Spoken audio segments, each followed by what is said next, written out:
जब इंदिरा गांधी जी बाहर उठी थी तो क्या वो अकेली नहीं थी? तो ये छोटे छोटे सरकारी स्कूलों से खोलने से कुछ नहीं होगा। बोर्ड्स लगा दी तो इसका मतलब ये नहीं कि हमारे बच्चों को शिक्षा मिल गई। हर विधायक को बहुत अच्छा फंड मिलता है, 5 करोड़ से लेकर के ज़्यादा ही फंड मिलता है। अंदर जो है दिलों में दर्द को जानिए तो सही, क्या ये सीवर में जो गंदा पानी लग करके जो घरों में जा रहा है क्या वो ये ठीक नहीं हो सकता?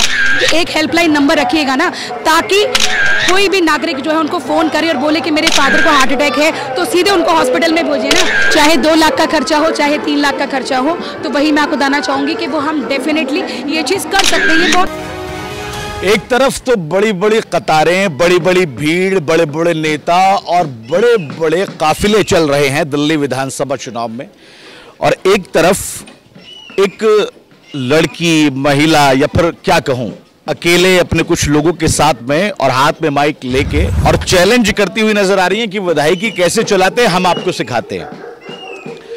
ये एक पैम्पलेट मेरे पास में जो है वो आपको दिखाई देगा। इस पैम्पलेट की कुछ खासियत मैं आपको दिखाने की कोशिश करता हूं कि इसके पीछे जो है बाकायदे कुछ शर्तें हैं। अगर हम इसको एक तरह से शर्तों का वही पिटारा कहें जो लगातार पार्टियां दे रही हैं तो गलत नहीं होगा। नाम है इनका सरिता सिंह, पार्टी भी इनसे पूछेंगे, त्रिलोकपुरी विधानसभा है, क्या कुछ इनका मामला जरा ये पूछेंगे। सरिता जी पहले बहुत बहुत स्वागत आपका। बहुत बहुत धन्यवाद। बड़े बड़े काफिले, मुख्यमंत्री, गृह मंत्री, बीजेपी के बड़े बड़े चेहरे, आम आदमी पार्टी के बड़े बड़े नेता, कांग्रेस के बड़े बड़े नेता बहुत बड़े काफिले के साथ चल रहे हैं। आपके साथ में बमुश्किल 12 या 15 नौजवान चेहरे नजर आ रहे हैं, आखिर ऐसा क्यों? देखिएगा, सबसे पहले तो मैं आपको बताना चाहूँगी जो ये नौजवान आप मेरे पास देख रहे हैं ना, वो इसलिए है क्योंकि हमारा जो पहला मुद्दा है वो यहाँ पर है शिक्षा का मुद्दा। हमारे यहाँ पर क्षेत्र में अगर हम नई दिल्ली की जनता की बात करें, हमारी त्रिलोकपुरी की जनता की बात करें, तो यहाँ पे बच्चों में शिक्षा नहीं है, जिसकी वजहों से बच्चों के पास रोज़गार नहीं है। बच्चों के पास में अगर नया प्लेटफॉर्म नहीं मिलेगा, अगर उनको पता ही नहीं होगा शुरुआत कैसे करनी है, तो बच्चे कैसे आगे बढ़ेंगे? 10,000 से शुरू करेंगे और 50 साल की उम्र तक वो 20-25 हज़ार तक रह जाएंगे। तो मैं सबसे पहले ये सिखाना चाहती हूँ सबको कि जो हम वोट करते हैं ना, तो उसमें इसलिए करते हैं ताकि हमारे बच्चों को अच्छी शिक्षा मिले। तो हम यहाँ पर मुफ्त में बड़े बड़े लेवल पे संस्थान खोलना चाहेंगे, जिसमें सबसे पहले जो हमारे 9वीं 10वीं 11वीं 12वीं के बच्चे हैं उनको हम लोग यहाँ पे फ्री में मुफ्त में क्लासेस देंगे। सरिता जी उस पर भी आता हूँ मैं अभी। अखिल भारतीय सोशलिस्ट पार्टी कितने कैंडिडेट उतारे हैं आपके दिल्ली में? देखिएगा, कैंडिडेट तो हमारे बेसिकली इसमें है कम से कम नहीं तो 30 से 35 कैंडिडेट है हमारे। हाँ जी, जो हमारे मनोज शर्मा जी हैं उन्होंने उतारे हैं। और देखिएगा, एक बात बताना चाहूँगी, ये चीज़ ऐसी नहीं है कि अगर हमारी सरकार सत्ता में आएगी तो ही हम ये चीज़ें देंगे।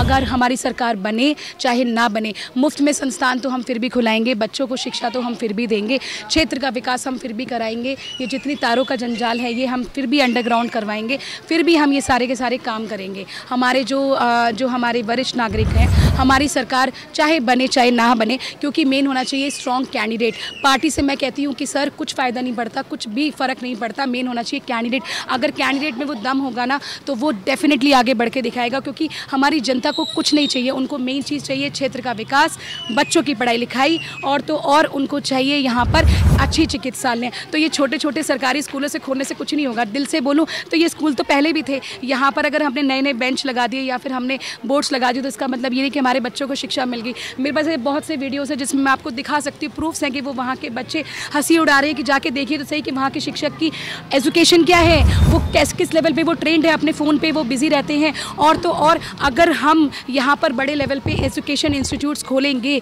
और बच्चों को बड़े लेवल की पढ़ाइयाँ लिखाइयाँ करेंगे तो हर बच्चा जो है वो बेरोजगारी से हट करके रोजगार उसको मिल जाएगा, वो महीने का अच्छा खासा पैसा कमाएगा।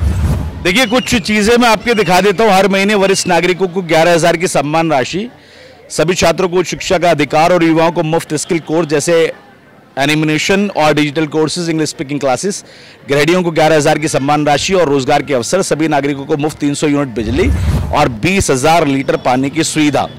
सरिता जी कैसे होगा? 30-35 कैंडिडेट आपकी पार्टी ने उतारे हैं, सरकार बमुश्किल बनेगी, जीत आप सकती हैं और भी कैंडिडेट दे सकते हैं, लेकिन अगर आपकी सरकार ही नहीं होगी तो फिर कैसे होगा ये तमाम? देखिएगा, मैं आपको एक चीज़ बताना चाहूँगी, मैंने बहुत बारीकी से जांच करी है इस चीज़ में। हर विधायक को बहुत अच्छा फंड मिलता है, 5 करोड़ से लेकर के ज़्यादा ही फंड मिलता है।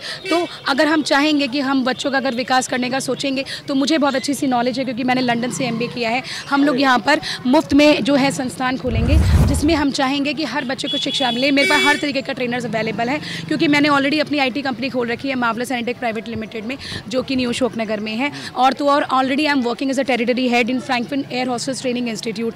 तो मुझे हर चीज़ का नॉलेज है, मेरे पास हर चीज़ों का पता है कि नौकरी जो .com होता है वहाँ से हम कैसे अपने ट्रेनर्स को लेकर आएंगे और हम लोग उनको हर महीने का अच्छा डेवलपमेंट देंगे, पैसा देंगे, जिससे वो हमारे बच्चों को पढ़ाएंगे। हम लोग एक बैचेस में 30 से 35 बच्चा रखेंगे और बच्चों के अंदर स्किल्स डालेंगे, because English is very important, personality is very important, grooming is also very very important. मतलब आप ये कह रही हैं कि केजरीवाल सरकार जो पिछले 10 साल से, तीसरी बार तो बनी है खैर 49 दिन की थी, जो 10 साल से जल्दी उन्होंने काम नहीं किया शिक्षा पे, पानी पे, सड़कों पे, रोजगार पे, महिलाओं के वृद्धि पे, बूढ़ों पे, इन पे काम नहीं किया। देखिए, मैं ये बात तो सीना ठोक के बोल सकती हूँ कि एक बार आप जाकर के अंदर जो है दिलों में दर्द को जानिए तो सही। वहाँ पे अंदर इतने परेशान हैं लोग, अंदर जो है वो वहाँ पे सीवर में गंदा पानी मिल करके बाहर जो है बच्चों के घरों में जा रहा है, और मेन चीज़ हो रही है कि बच्चे बीमार भी हो रहे हैं। तो क्या ये सीवर में जो गंदा पानी लग करके जो घरों में जा रहा है, क्या वो ये ठीक नहीं हो सकता?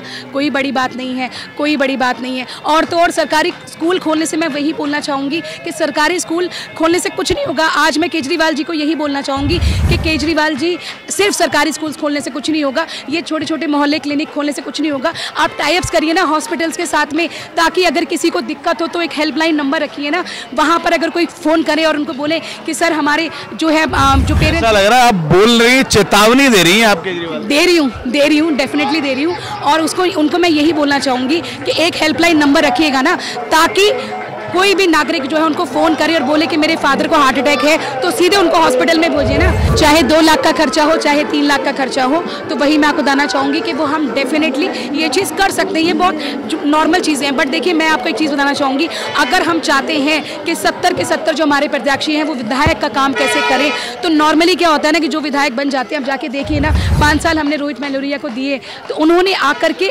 यहाँ पर काम क्या किया, किसके पास जाकर के उन्होंने उनके दिल का दर्द को जो है समझा। यहाँ के ही जो है उनकी जनता, जिन्होंने त्रिलोकपुरी की जो जनता है, उन्होंने ही मुझे बताया कि मैम हम कई बार उनके कार्यालय में गए, लेकिन उनके कार्यालय में वहाँ पे कोई नहीं मिला। वो हर समय वहाँ पर बिजी रहते थे, वो हमसे बात भी नहीं करना चाहते थे। अभी हम देख करके आए हैं कि बहुत सारे गड्ढे जो है यहाँ पर खड़े हुए हैं, और जिसमें कि कूड़ा करकट है, जो बहुत सारी परेशानियों का इसमें कारण बन रहा है। आखिरी सवाल, त्रिलोकपुरी की जनता भरोसा कैसे करेगी आप?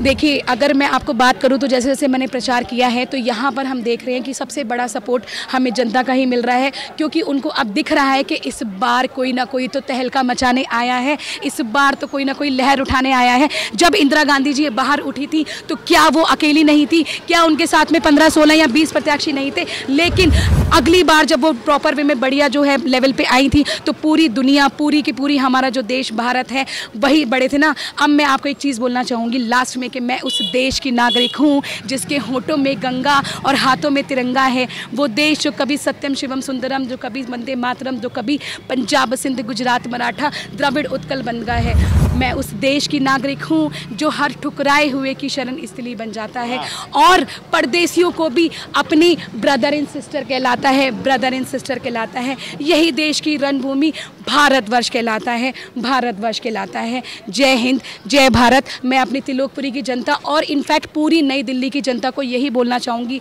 कि दोस्तों, अगर आप अपने लिए चाहते हैं कि आपके क्षेत्र का विकास हो, कोई अच्छा विधायक आए, तो सबसे पहले आप उनका बैकग्राउंड चेक करिए। ये मत देखिए कि वो बीजेपी के सरकार से हैं, या फिर वो आप सरकार से है, या फिर वो समाज आजाद पार्टी से हैं, आप बीएसपी से हैं, या फिर कांग्रेस की सरकार से है। मेन देखिए हमारा कैंडिडेट, क्योंकि वही आपके लिए लड़ेगा, वही आपके लिए रणनीति में काम करेगा। अगर कैंडिडेट में दम नहीं होगा ना, तो किसी भी चीज़ का कोई फायदा नहीं होगा। ये बात मैं बहुत मेन जो है मुद्दे को लेकर के खड़े होकर के बोलना चाहूँगी। बहुत धन्यवाद आपका। तो सरिता जी थी, कुछ लोग साथ में हैं और चुनाव प्रचार लगातार कर रही हैं। साफ तौर पर अरविंद केजरीवाल और बाकी तमाम पार्टियों को चुनौती देते हुए नजर आई। कह रही हैं कि भैया, अगर आपसे सत्ता नहीं चल रही तो हम आपको चला के दिखाएंगे, विधायकी कैसे चलती है ये भी हम आपको बताएंगे एक बार। तो लोकपुरी की जनता जो है इस बार अगर उनको चुन लेती है तो फिर जो फंड आता है उससे इसका नक्शा बदल देंगे। देखना होगा कि त्रिलोकपुर की जनता किस पर विश्वास करती है, किसके सर पर जीत का सेहरा सजाती है। त्रिलोकपुरी से नाव नोएडा के लिए अफी हिंदुस्तानी।